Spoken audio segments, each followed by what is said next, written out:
তো মাধ্যমিক 2025-এর ভূগোল প্রশ্নপত্র অতি সহজ হয়েছে। তো সেই প্রশ্নপত্র সমস্ত এমসিকিউ এসিকিউ এবং প্রশ্ন কেমন হয়েছে সব কিছুই দেখাবো, তাই প্রথম থেকে শেষ পর্যন্ত ভিডিওটি তোমরা স্কিপ না করে দেখতে থাকো। তো ক বিভাগে তোমাদের 14টি প্রশ্ন করতে হয়। তো প্রথম যে প্রশ্নটি রয়েছে, দক্ষিণ গোলার্ধের সমুদ্র স্রোত বাম দিকে বিক্ষিপ্ত হওয়ার কারণ, এটা হচ্ছে পৃথিবীর আবর্তন গতি। নেক্সট যেটি রয়েছে সেটি হচ্ছে বর্ষাকালে ভরাকোটালের সময় সমুদ্রের জল প্রবল বেগে নদীর মোহনার দিকে প্রবেশ করে, এটা বান ডাকা, অপশন ঘ। নেক্সট যে প্রশ্নটি রয়েছে, পরিবেশে সর্বাধিক ক্ষতিকারক দূষক হচ্ছে অপশন ক পলিথিন। আয়তন অনুসারে ভারতের ক্ষুদ্রতম কেন্দ্রশাসিত অঞ্চল, এটা হবে অপশন গ লাক্ষাদ্বীপ। নেক্সট দিহং দিবং লোহিত নদীর মিলিত প্রবাহ হচ্ছে ব্রহ্মপুত্র। তারপরে হিমালয়ের একটি সরলবর্গীয় উদ্ভিদ, এটা হচ্ছে পাইন। তারপরে মিলেট শস্য যেগুলো রয়েছে তার মধ্যে এটা হচ্ছে রাগি মিলেট শস্য।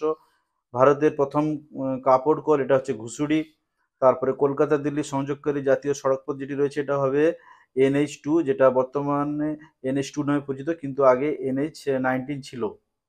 নেক্সট প্রশ্ন, ভারতের উপগ্রহ চিত্র প্রকাশ করে, এটা হবে ইসরো।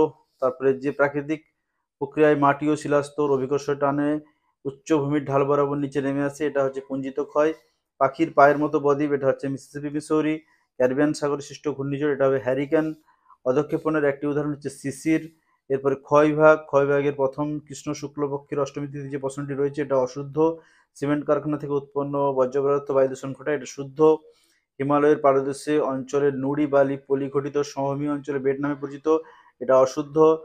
ভূবৈচিত্র্য মানচিত্র ভূমিভাগের দূরত্ব ও মানচিত্রের দূরত্ব অনুপাত স্কেলের দ্বারা নির্বাচিত হয়, এটা শুদ্ধ।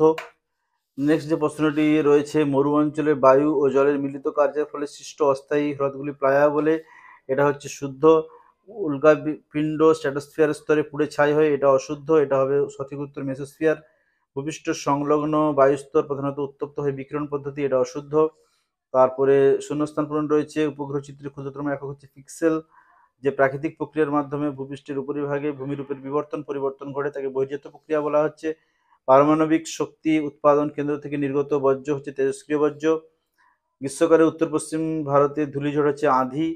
বায়ুচাপ মাপার যন্ত্র ব্যারোমিটার। নদীর বহন পদ্ধতির সাহায্যে এটি হয়ে থাকে। তারপরে চন্দ্র থেকে পৃথিবীর দূরত্ব 3.56 লক্ষ কিমি হলে তখন তাকে অনুসর বলা হচ্ছে।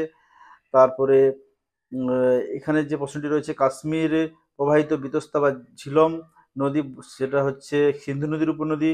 তারপরে ভারতের উত্তর পূর্বাঞ্চলে কোন ধরনের চাষের জন্য অধিক মৃত্তিকা ক্ষয় হয় না, এটা ঝুম চাষ বা ধাপ চাষ। ওড়িশার কটক শহরে কোন ফসলের কেন্দ্রীয় গবেষণাগার রয়েছে, এটা ধান বা চাল। তারপরে 1911 সালের আদমশুমারি অনুযায়ী ভারতের ন্যূনতম জনসংখ্যা মহানগরের জনসংখ্যা হবে 5,000। তারপরে ভূবৈচিত্র্য মানচিত্র RF, যখন এই প্রশ্নটা তোমাদেরকে পরে বলে দেব। পর্বতের পাদদেশে নদীর কার্যের ফলে যে শঙ্কু আকৃতির ভূমিরূপের সৃষ্টি হয় সেটা হচ্ছে পলল শঙ্কু।